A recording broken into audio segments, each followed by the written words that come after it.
Buenas tardes, muchas gracias por venir a mi charla y no ir a la de Antonio. Ya sé que es la última charla, así que intentaré no aburriros con burocracia europea. Mi nombre es Luis, ayudo a empresas de energía renovable a llegar a adaptarse para cumplir con la normativa NIS 2. ¿Vale? Entiendo que la mayoría habéis oído hablar de NIS 2, si no, no estaríais en esta charla. Pero ¿cuántos sabéis si vuestra empresa está obligada a cumplir con NIS 2? Vale, pues para el resto vamos a intentar resolver las dudas que podamos tener estos 30 minutos. ¿Qué es NIS 2? Es la Directiva Europea de sistemas de redes, o sea, de seguridad de redes, sistemas de información. Surge a raíz de la preocupación que puede tener en los sectores estratégicos dentro de Europa el que existan ataques en las infraestructuras tecnológicas y que gracias a esos ataques pues que se desestabilice lo que es pues todo el sistema estratégico, los sectores estratégicos de la Unión Europea. Fue aprobada en el 2022, es una actualización de NIS 1. NIS 1, realmente el rango de empresas era bastante limitado y entonces se ha ampliado bastante. Es una obligación europea y afecta a empresas, a entidades públicas y a entidades privadas de sectores estratégicos. No es una norma voluntaria, no es certificable, es una ley. ¿Cómo nos encontramos en España? Como es una directiva europea, realmente no tiene ninguna validez legal. Hasta que no se hace una transposición a la ley correspondiente dentro de los países de la Unión Europea, no sirve para nada. La normativa obligaba que todos los países antes de octubre del 2024 tuvieran aprobada dicha transposición. España no lo tiene. Pero ni España, ni Francia, ni Alemania, o sea, hay muchos países que no tienen. Muchos países sí lo tienen. Lo que sí existe es el anteproyecto publicado. Ya se sabe dentro de ese anteproyecto todo lo que toda la obligación que va a tener todas las empresas que están dentro del sector, de los sectores correspondientes. Y el caso de España es un caso especial porque tenemos lo que es el Esquema Nacional de Seguridad, que ya de por sí obliga a todas las empresas que colaboran con el sector público a cumplirlo. Entonces, pues de una forma o de otra, los mismos sectores ya están representados en muchos casos. Entonces, claro, muchos diréis, bueno, pues cuando salga la ley, pues entonces yo me pondré a trabajar. El tema es que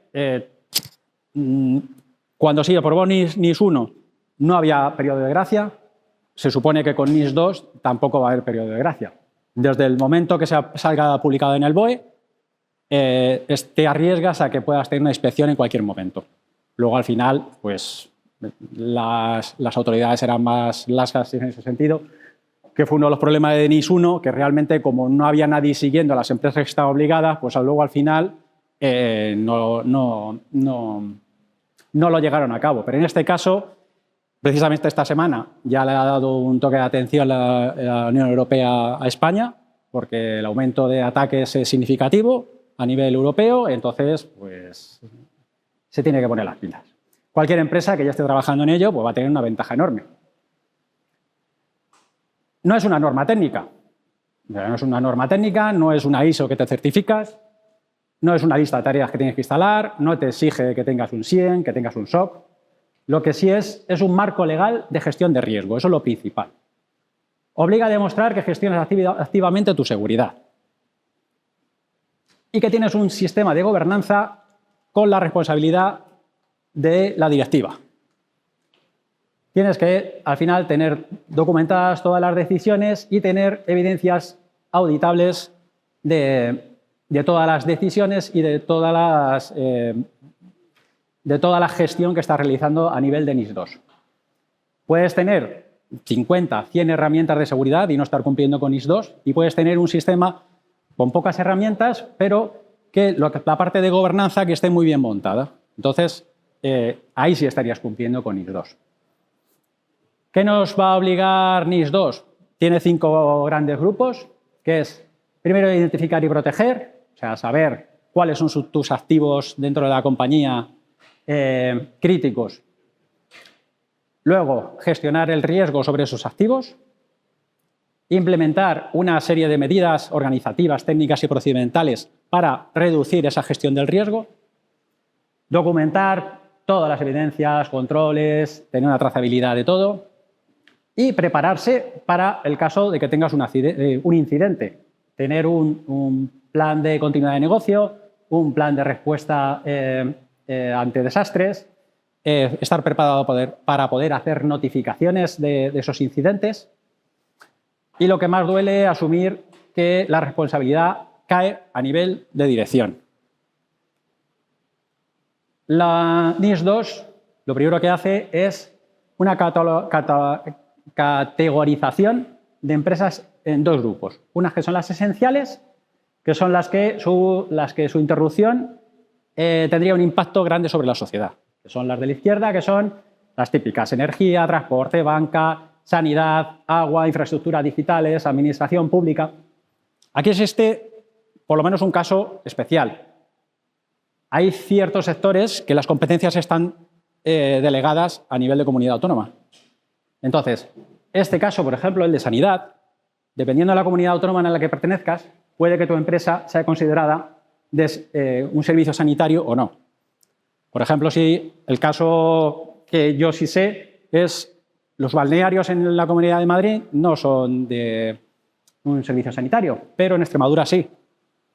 Entonces, estarías en Extremadura, si tu sede social está en Extremadura, estarías obligado a cumplir con RIS 2.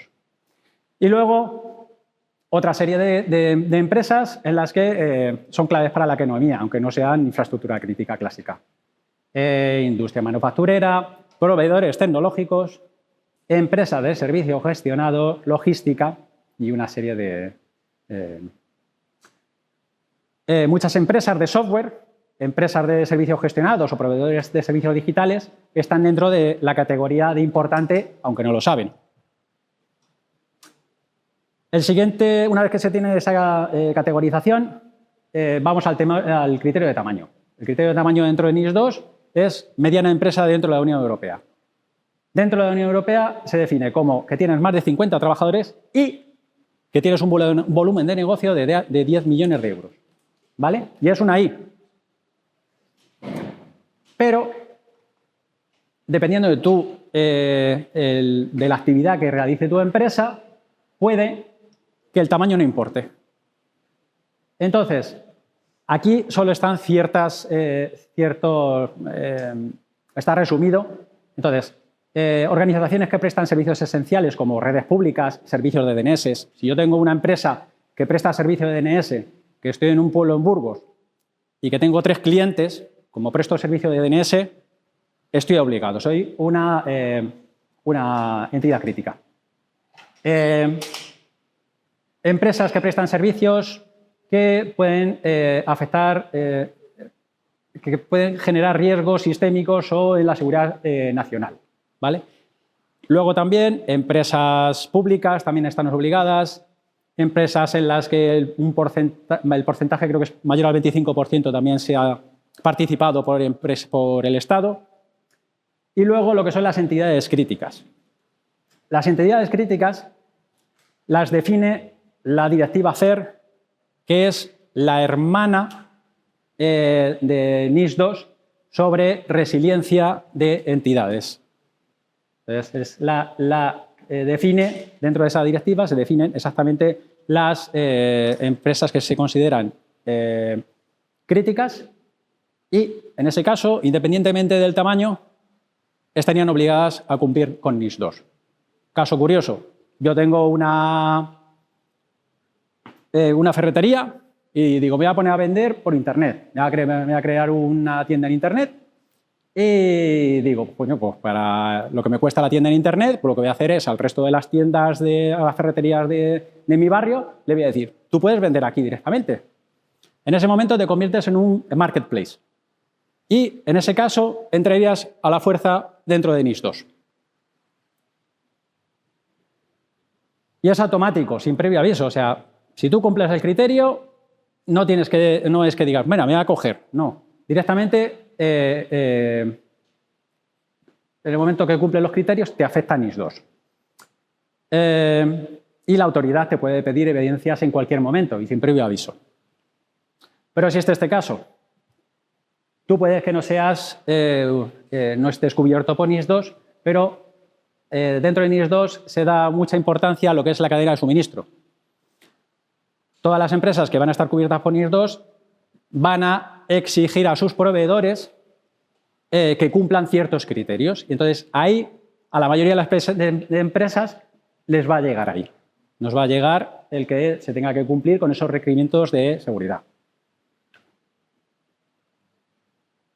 El artículo 21, que es el corazón de la directiva, indica 10 medidas que son de obligatorio cumplimiento, las 10. De estas, ¿cuántos creéis que vosotros dentro de vuestras compañías las tenéis documentadas y que serían auditables en cualquier momento? ¿Vale? Van desde políticas de seguridad y análisis de riesgos, gestión de incidentes, continuidad de negocio, seguridad de cadena de suministro. Son las 10. Son las típicas que aparecen en cualquier sitio. ¿Y qué es lo que va a evaluar la autoridad? Primero, si tienes los riesgos identificados. Si tienes documentadas todas las decisiones respecto a gestión de riesgos. Si una supervisión real por parte de la dirección. Y si en caso de un incidente se actuó con la diligencia razonable. No pregunta si tienes antivirus, te pregunta si tienes decisiones documentadas, riesgos identificados y evidencia de que los gestionas. El hecho de que no tengas documentación es una infracción por sí misma. Y este es un cambio de paradigma hasta ahora a nivel de seguridad. Ya no depende de IT. O sea, la responsabilidad directa e indelegable es de la dirección. Los miembros de los órganos de dirección responden solidariamente de las infracciones que cometa la entidad. ¿De acuerdo? ¿Qué le puede llegar a ocurrir? Pues, por ejemplo, al director de la compañía, decirle directamente, ya no eres el director de la compañía. Ahora lo asumimos nosotros la dirección. La dirección, ¿qué es lo que tiene que hacer? Aprobar todas las medidas de gestión del riesgo de ciberseguridad. Supervisar la ejecución y responder por ellas. Y, una cosa importante, tienen que recibir formación de ciberseguridad. Es obligatorio, no es opcional. Se menciona tal cual. La dirección está obligada a estar formada a nivel de ciberseguridad. Si el CTO sabe y el CEO no es un problema técnico, es un problema de gobernanza. Y esta es la parte que obliga a las empresas realmente a hacerlo. Las sanciones. Se establece un régimen sancionador. Las infracciones pueden ir desde las leves a las muy graves. Las leves desde 10.000 a 100.000 euros y las graves, muy graves, de medio millón a 2 millones. Las muy graves pueden llegar incluso en las entidades esenciales a 10 millones de euros o el 2% de su facturación, o 7 millones de euros o el 1,4% de la facturación global, el valor mayor de ellos. Y luego una infracción, o sea, se puede llegar a tener una amonestación pública en el BOE con la persona concreta responsable y la infracción.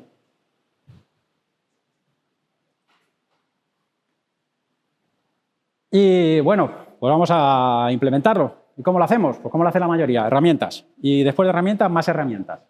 Y luego preguntar qué se protege. Y luego buscar un culpable. Y no, el orden correcto es, primero el gobierno, o sea, gobernanza dentro de la compañía. Luego, segundo, conocer tu negocio. Tener un inventario y tener un BIA, un análisis de impacto en el negocio. Una vez que ya tienes identificado cómo se impacta dentro de tu negocio, se hace un análisis de riesgo. Aquí marco que se puede utilizar, bueno, lo cuento más adelante. Y luego, lo último, los controles y las herramientas. Tengo diseñado este roadmap de 11 fases que yo considero que son el orden lógico en el que se tendría que implementar NIS 2. ¿Vale? Están agrupados en 4 grupos. Es el base, que es gobernanza. Luego los controles, ahora no entraremos en detalle. Luego lo que es la operativa y luego ya lo que es el sostén de ello. Más o menos, considero que entre 6 y 9 meses es lo que se podría llegar a tardar en llegar a un cumplimiento razonable partiendo desde cero. Vamos a entrar en las diferentes fases. La fase 0, gobierno. O sea, la base dentro de NIS 2 es la gobernanza. Sin el gobierno o la gobernanza no hay cumplimiento defendible. Lo primero que se tiene que hacer es designar a un responsable de seguridad de la información y es la base de todo. Y luego la dirección tiene que aprobar todas las medidas. Tiene que supervisar que se está ejecutando y responder por ellas. ¿De acuerdo? En la fase 1 ya empezaríamos realmente la implementación como tal. Primero tenemos que generar un inventario de los activos tecnológicos de la compañía y realizar lo que se llama un BIA, que es el análisis de impacto en el negocio. O sea, cómo puede impactar que ese activo desaparezca o deje de funcionar o lo que sea. Con ello, ¿qué vamos a conseguir? Principalmente estos dos valores. El RPO, que es, vale, si se me cae ese activo, ¿cuántos datos puedo permitirme perder? Tengo yo un incidente, por ejemplo, se me rompe la base de datos, ¿vale? El RPO nos indica desde el incidente de esa caída, cuánto hacia atrás puedo llegar a perder. Eso nos va a marcar, por ejemplo, en el caso de la base de datos, cuál es el último backup que tengo que tener. El siguiente va a ser el RTO, vale, tengo ya el incidente y cuánto es lo máximo que puedo tardar hasta que vuelva otra vez a funcionar ese activo. Y luego ya, por último, es el MTPD, que es después cuánto máximo puedo aguantar esa interrupción hasta que ya dentro de la empresa pueda llegar a haber problemas en el sentido de que a lo mejor cierra la empresa porque ya has perdido los clientes y demás. Por ejemplo, eso. Si el RTO... si el RTO es de 4 horas y tu base de datos tarda en restaurar 6, pues tienes un problema. Vale, y una vez que ya conocemos cuáles son los activos que tenemos para nuestro negocio, la siguiente es realmente el corazón de NIS 2, que es la evaluación del riesgo. Ahí, por ejemplo, marco 2 framework, que es el Magrit y el ISO 31000. En la anterior creo que lo tenía. Sí, en la anterior he puesto el ISO también sobre el BIA, que es el 22301. Vale, entonces, ¿cómo se define el riesgo? El riesgo es la probabilidad de que ocurra ese incidente por el impacto que nos va a causar. Con eso, con lo que tenemos el riesgo inherente. ¿Vale? Entonces, vale, tenemos ese riesgo, nos da un valor, porque ahí tienes unas tablas, estableces una matriz. Entonces estableces controles para mitigar ese riesgo. Reduces la probabilidad o el impacto. Y lo que queda es el riesgo residual. Entonces, si ese riesgo residual está por debajo de lo que se llama el apetito de riesgo de la compañía, es de, bueno, pues yo hasta aquí afecto. Pues bien, si está por encima, tengo que seguir poniendo más controles. Entonces, una tabla de evaluación de riesgo bien hecha ante una inspección vale más que 10 herramientas sin ningún tipo de criterio. Las fases 3 a la 7 ya son los controles. Una vez que tenemos ya el riesgo identificado, son los controles. Tenemos la fase 3, que son las políticas operativas del día a día, controles de acceso, cifrado, recursos humanos, comunicaciones seguras, para que todo el mundo sepa, esté documentado cuál es el procedimiento que se tiene que seguir en el día a día. Proveedores. Proveedores hace mucho hincapié en NIS 2, en el que ya no puedes externalizar el riesgo, tienes que hacer una evaluación de tus proveedores críticos, cómo pueden afectar a tu negocio y, por ejemplo, establecer cláusulas contractuales reales, ¿de acuerdo? O las medidas que hagan falta. Si tu proveedor de cloud se cae, el problema es tuyo, no del proveedor de cloud. Fase 5, desarrollo de tecnología. Al final tienes que tener una política de desarrollo seguro, una política de gestión de cambios y vulnerabilidades, porque después de cada despliegue puede haber un punto de entrada potencial. Si, por ejemplo, tienes que tener un procedimiento para parches, por ejemplo. O sea, no se pueden aplicar, si estás en una compañía, no puedes aplicar los últimos parches que salgan del sistema operativo. O sea, tiene que haber un procedimiento en el que, pues, vamos a decir, se tiene un grupo reducido de maquetas en las que se prueba que no da ningún tipo de problema, porque si de repente haces esos cambios, podría dejar de funcionar todo dentro de la compañía. Y la gestión de incidentes, vale. Los incidentes van a llegar. Necesitamos detectarlos, clasificarlos, responder y registrar con trazabilidad. No puede haber improvisación, tiene que haber un procedimiento de cómo se van a hacer. Y como los incidentes van a llegar, tiene que haber un plan de continuidad. Tenemos que tener un plan de continuidad del negocio, mientras que tenemos ese incidente, un plan de respuesta ante desastres, los backups.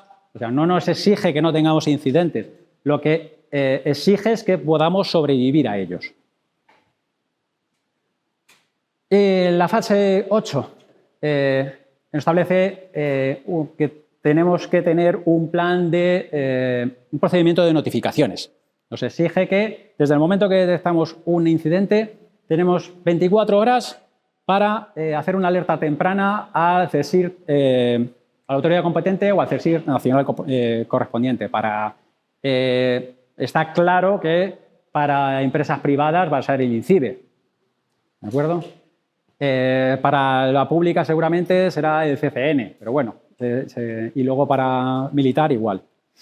En 72 horas tendremos que hacer una notificación inicial de la evaluación del incidente y al mes también tendremos que hacer un informe final pues describiendo todos los problemas, las causas, las medidas aplicadas, todos los TTPs detectadas. ¿Cuántos de vosotros tenéis un procedimiento para lanzar una alerta en 24 horas? ¿De acuerdo? Esta es la fase que al final es la que más cojea. Y luego, NIS 2 es un sistema vivo. La fase 9 es obligatorio un plan de formación dentro de la compañía a nivel de ciberseguridad, establecer unos KPIs que nos indiquen que estamos mejorando a nivel de ciberseguridad. Esos KPIs va a ser dependiente de la empresa correspondiente. Puede ser el número de virus detectados, el número de ataques detectados, el número de incidentes de seguridad que se puedan tener.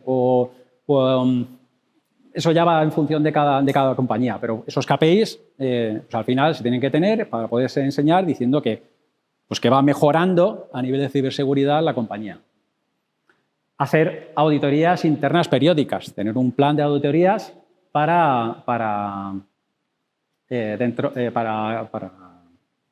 poder demostrar que realmente se están llevando a cabo. Todo tiene que estar supervisado por la dirección y se tienen que implementar las acciones correctivas correspondientes que se hayan detectado. Y la fase 10, que es más que de NIS 2, realmente es para la operativa dentro de la compañía, es tener un procedimiento de atención a inspecciones, tener una estrategia que nos permita demostrar, si nos viene una inspección, que tienes todo implementado. Al final, tener una matriz de evidencias es pues todo. O sea, que tienes el análisis de riesgo, sí, tengo el análisis de riesgo. ¿Tienes el no sé qué? Sí, lo tengo. ¿Y dónde está? O sea, tener una matriz en la que aparezca todo. Para si te viene una inspección, directamente se lo puedas demostrar. La revisión por dirección, la auditoría interna, las acciones correctivas no son entregables, se hacen una vez. Es el motor que mantiene el sistema. ¿Y qué es lo que me gustaría que llevarais? Que el mayor error de NIS 2 no es tener pocos controles técnicos, es no tener nada documentado, no haber tomado decisiones formales sobre el riesgo y no poder demostrar que la dirección supervisó el proceso. Durante la semana que viene deberíais, si lo consideráis que estáis obligados a identificar el sector en el que estáis, el número de trabajadores, el volumen de negocio de la compañía o el servicio prestado. Aparte, designar un responsable formal de seguridad y valorar honestamente los riesgos que tenéis documentados. Si el resultado no tenemos nada, no es un fracaso, es un diagnóstico. Y el diagnóstico honesto es el mejor punto de partida. Muchas gracias.